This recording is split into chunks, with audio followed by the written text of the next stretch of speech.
Hello, my name is Adrian Goldberg and welcome to the Byline Times podcast. The Byline Times, it's what the papers don't say, what radio doesn't report and what telly doesn't tell you.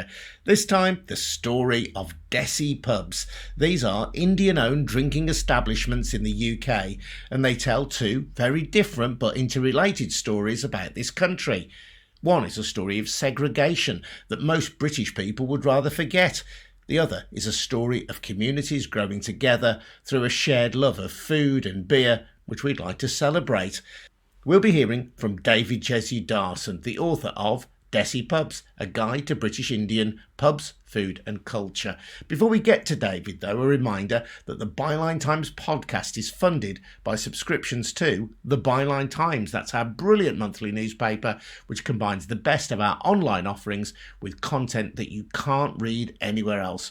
Find out how to subscribe at bylinetimes.com. And don't forget as well our new film at Byline TV with John Sweeney, Zarina Zabriskie and Kaelan Robertson. It's called The Eastern Front, Terror and Torture in Ukraine. Reveals details of Russian war crimes following their invasion of their neighbour. You can watch it over at byline.tv. Now, Desi Pubs, written by David Jesudason, is not a traditional pub or beer guide. If it was, honestly, we wouldn't be talking about it here on the Byline Times podcast. So, David, welcome.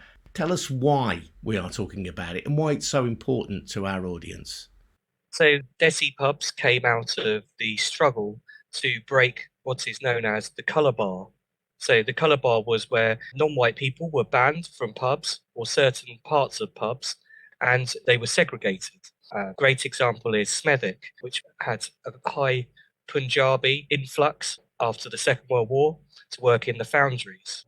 And during their lunch breaks, they would go to the pub to drink pints of mild, which were poured for them at the bar. Often some of the pubs wouldn't serve them, or they had to sit in certain rooms to drink their pints.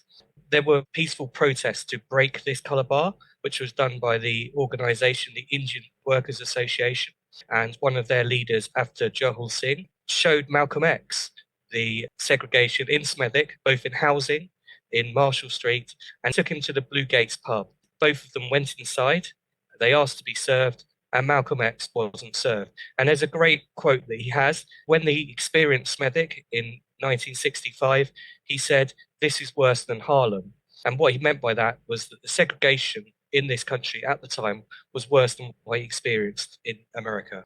And you've mentioned housing there. Smethwick, which is in the Black Country, now part of the borough of Sandwell, at that time had its own town council and operated a colour bar in reference to its housing. So there were streets in which only white residents were permitted. So this wasn't just a story about pubs, it's a story of housing and a much broader structural discrimination that was going on in British society at the time.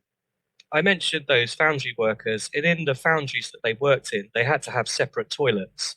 They also were paid less compared to their white counterparts, and they had to do hot, horrible work. There were barbers that wouldn't cut their hair, there were shops that wouldn't serve them, and this was replicated all around the UK. I live in southeast London. A pub near me in Lewisham operated a colour bar, and the landlord at the time wouldn't serve the mayor of Lewisham, who went in with his black friend. So this was part of that thing that we often do see of no blacks, no Irish, no dogs. But this is how it was acted out in the public sphere. And so pubs became the battleground for this. And you mentioned Malcolm X. He visited Smethwick, I think, 9 days before he was killed in the United States. There's a plaque now to him in this place called Marshall Street in Smethwick, which had segregated housing as well. But the fact that a figure of his stature was attracted to this small black country town, I think, is an indicator of how deeply embedded this issue was. And I think certainly growing up, I was given an understanding of how segregation worked in the United States. That was seen as a very different thing to the United Kingdom. And even in the UK context, you had Northern Ireland, where there were civil rights marches by Catholics in the 1960s and the early 70s, leading to what we call the Troubles. that, again, from this side of the Irish Sea, was seen as something away from Britain. But the story of Desi Pubs tells us that discrimination was rife, and it was here, wherever you were in the United Kingdom.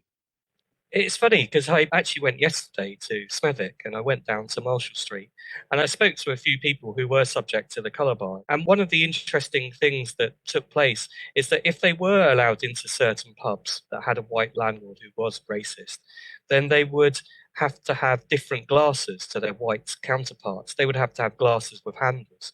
So it treated subhuman. And I think a lot of people want to know why this took place. And I think the answer lies in empire. The colour bar existed in India. So if you were an Indian, you were brown, you weren't allowed into drinking bars and that kind of thing. And it really was an import from that at a time when Commonwealth citizens, we're talking people like my parents. My dad came from Singapore, my mum came from Malaysia with British passports. So these were British citizens that were subject to this level of segregation. And I mentioned that pub in Lewisham. There was also another pub near me that operated a colour bar right up to the mid 90s. It had a Jamaican bar and an Irish bar, and it had separate toilets. The black toilets were actually outside. People would say that you could drink in both bars, but the reality was when I spoke to black customers, they were told to drink in the other bar when they tried to get served. So this kind of segregation was around us and amongst us, and we just really didn't notice it. Yes, I had an Irish uncle who lived in Willesden Green in London in the 90s. I was told to meet him in a particular pub in Willesden Green, but to only go in the one bar, which was the Irish bar, not to go into the other bar, which was, in the language of the time, described as the West Indian bar. And it seemed never the twain shall meet. And as recently as the 1980s, you had something called the Handsworth Horticultural Club. Handsworth, many people will know as a centre of multiculturalism in Birmingham. It's the home of one of the greatest UK reggae bands, Steel Pulse. But in the 1980s, if you were black, you could not be served in that club.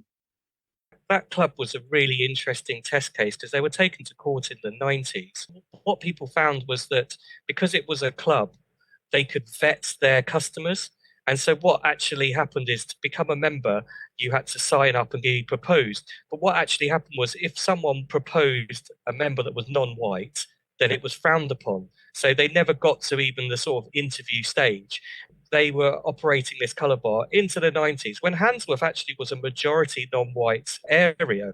They came up with all these excuses of like, well, we don't go to their pubs, we don't go to their clubs, they're allowed to come in. And it's all this kind of excuse for racism, which kind of resonated with me and reminded me very much of the incident in Essex with the gollywogs, where a sign was put outside the pub saying, we've got gollywogs in here. If you don't like it, then this pub isn't for you, if you're offended. And to me, they are operating a colour bar there. I've been subject to it as well. I've been to pubs in southeast London where in the 90s and noughties I've walked in and they've said, you do realise this is a Millwall pub. And so I go, so what? Can I have a pint? And they say, it's for Millwall supporters only. So it's kind of like coded words to get round the sort of legislation that we have. But it's very obvious that if you go to a pub and even if they're not very warm or welcoming to you and they don't make you feel very safe to be there, then I think that is in a way a very much a sort of extension of the colour bar.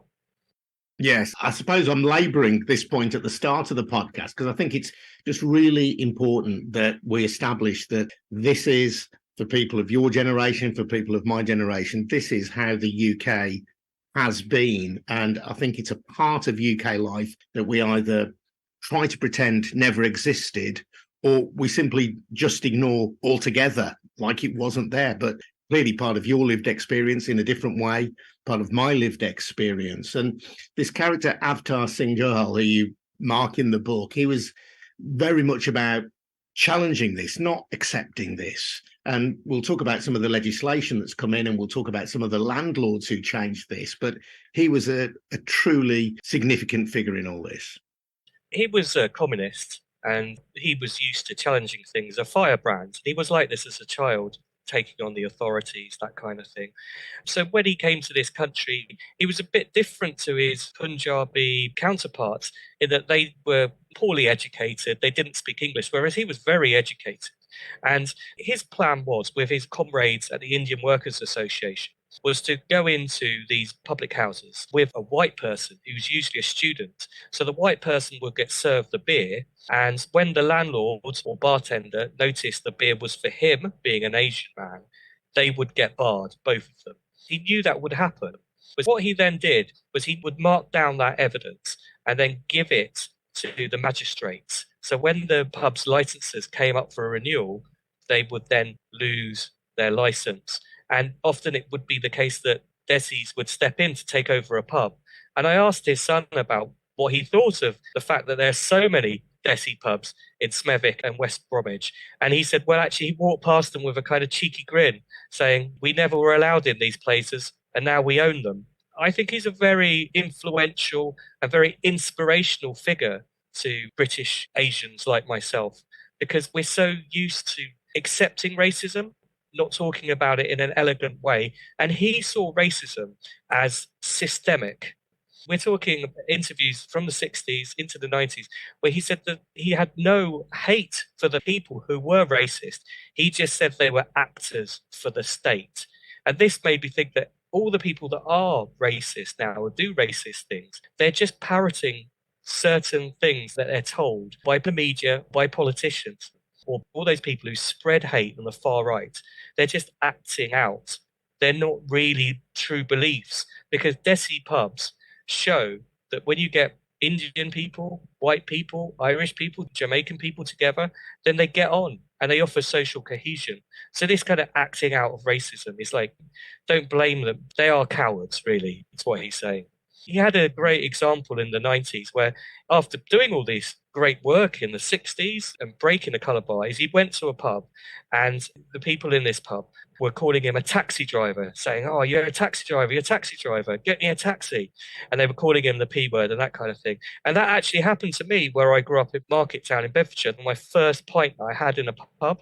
And it just shows that what they're really saying is that this space isn't for you. You're a taxi driver, because that's how they see Asian people. But these aren't empowered people being a taxi driver. That's what they think. I'm not denigrating taxi drivers. But what I'm saying is that they don't want us to be equals. They want us to be below them.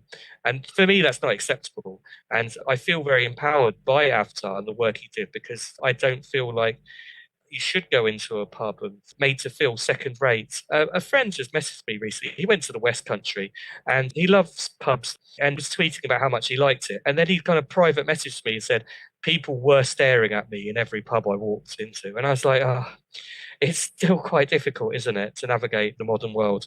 Although that's not segregation and you're still being served, it's not a celebration, is it, though, Adrian? Indeed not. Now, in 1965, the Race Relations Act was introduced, and this outlawed discrimination in public places in Great Britain on the grounds of colour, race, or ethnic or national origin. How important was that in challenging this kind of endemic racism that Avatar Singh Johal's generation faced? On one hand, it ended it in public. But what I would point out about that legislation is that it didn't include clubs. So working men's clubs, the one you mentioned, the Handsworth Horticultural Institute, still could legally operate a colour bar. And in fact, Labour Party clubs did do it. But what it did do is it did publicly say that racism for the first time is not acceptable. And so it's a very important piece of legislation that has been reworked and gone back over time. But that is effectively what made segregation illegal. But herein lies a problem. Very few places were taken to court for segregation. We mentioned those subjects that went up into the 90s. And so often I'm asked by people, why is that? And I think that really the authorities were in on it, the police particularly. And so there's a story that I was told by a landlord in southeast London who wished to remain nameless. And he ran a pub which had white people and Caribbean people in there. And a guy picked up a pint pot and he threw the pint at a black couple and it smashed in their faces. So he barred this guy after it became a big fight and public disorder thing. And the next day, the police came in with this guy and said, "You barred him, but you must serve him." And so they were in on it and they were part of this problem. There were permissive places like Soho, anyone could get served in London, but in other places it was very different and segregation did continue until the mid 90s. Interestingly, though, the pub that I mentioned that did have segregation to the mid 90s is now Wetherspoons. And it is now the number one Wetherspoons in London and the number two Wetherspoons in the country. And Wetherspoons, although it's a chain which has certain problematic practices, should get a lot of praise because they had a pub manager who came in and saw that people were self-segregating. Even though the colour bar had ended and the pub wasn't cut in half, they still weren't sitting amongst each other. So he made sure that that happened by moving tables around, getting people to talk about all this kind of thing. And I think that there are a lot of cases of the colour bar being broken and healed by influential individuals like Caesar.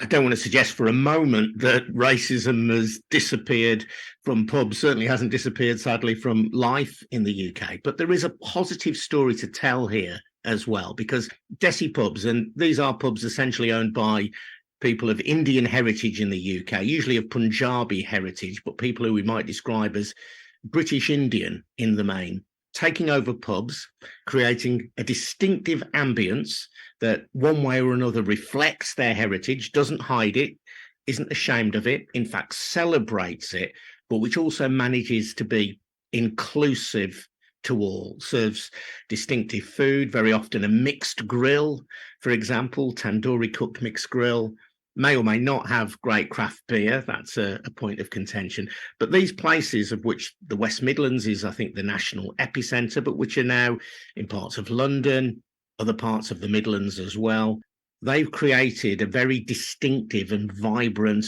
and inclusive pub culture. I'm often asked what the word Desi means, and it's a word that can be interpreted in many ways. It means the home. It means like what India was like. She's bringing a bit of India. Desiness is about keeping our culture while everything changes around us. But this idea of home manifests itself in the pub by a Desi landlord being very welcoming by welcoming you into his home and treating you like you're a family member, which is very much the ideal of what a pub is in general. And so it works very well because these pubs are seen as community spaces. They often take over community pubs that were failing because they were wet pubs that were only doing drinks. And so the food aspect brings people together, especially because you mentioned the mixed grill. And the mixed grill is the ultimate sharer. It's a communal food. And if you think of a British mixed grill, Adrian, it's very different, isn't it? Like with a sausage, maybe a lamb chop, a tomato.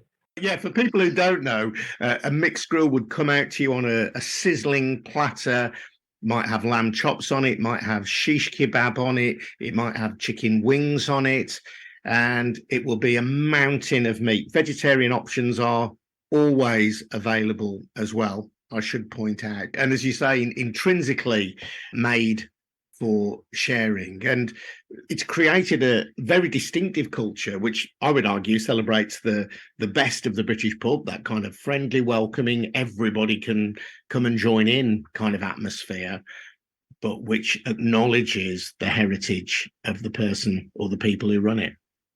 Yeah, I think it's important that the social cohesion element that pubs offer in general. So when these pubs changed, there was an element of, do I really want my pub run by an Indian? And then people would sit there, give it a go. I'm going to grumbling in the corner. And then suddenly you'll see a sizzling platter of meat come through, the theatre of it. And then they'll have a few drinks. They'll talk to the landlord. And then suddenly they're, hang on a minute, this is all right. Before I was sat on my own in this pub was dying. And we don't really talk about this, but I do believe that there are cases where people can stop being racist. A good example of this actually is a pub in London. It's actually a Gujarati pub. And he grew up in the area and experienced a lot of racism when he was at school. And then when he opened the pub, he noticed that one of his customers was one of the people that bullied him at school. And the guy came over and recognized him and said, look, I'm really sorry. I was a different person. And he'd stayed there and his area changed. He realised this wasn't the way to do things. And that publican and that guy became best friends, and they became part of the pub together, and they showed how we can be post-racism. And I think that that's a wonderful part of putting the book together, that it did offer me and other people some hope about racism in 2023. And the place where you can see that, I would suggest most vividly, is the place where we started this podcast in Smethwick, where Malcolm X came in 1965 to witness the segregation, to see the colour bar in practice. Smethwick is now one of the places with the highest concentration of Desi pubs, which incidentally have ensured that in many working class areas of this country, pubs have remained open, which otherwise would have closed. And it's a place where, as well as the Asian and African Caribbean customers, the white customers actually, it seems to me, and I speak as one of them, take pride in the fact that they now have these great institutions in their midst. I think that the greatest success is probably the Blue Gates. It's now a Desi pub. That no segregation exists there anymore. It's now the official pub for the Albion, isn't it, Adrian? West Bromwich Albion Supporters Club, yeah. Yeah, and then the Red Cow around the corner had the Conservative Club next to it, and Mosley would give speeches and go and sit with his acolytes in that pub. And now it's run by Bella, who's a sort of whirlwind of energy, 65 years old, former kabaddi champion, a wrestler, tug of war, that kind of thing. He's just a wonderful, wonderful character. And the good thing there is that, yes, he set this pub up, took it over and made it a safe space. But his son, Kyle, could have taken the pub over, but decided to move and open one out near the Cotswolds in Evesham. Because really what we should be doing as children of empire is moving into different places and making every part of this country multicultural, which is difficult because I have lots of experiences of being in rural areas and having experienced racism. But I really do love the countryside, and I think this is the next step. We've made certain areas post-racism, but it's now time to make the whole country post-racism. David, thank you for your time. That's David Jesudason. His book, Desi Pubs, A Guide to British Indian Pubs, Food and Culture, is published by Camera. I'm Adrian Goldberg. This has been the Byline Times podcast, funded by subscriptions to the Byline Times, our fantastic monthly newspaper. Please take out a subscription and support their great work and our work too. You'll get details about subscriptions at bylinetimes.com. This episode has been produced by me and by Harvey White. It is a We Bring audio production for Byline Times. See you again very soon. But for now, thank you and goodbye.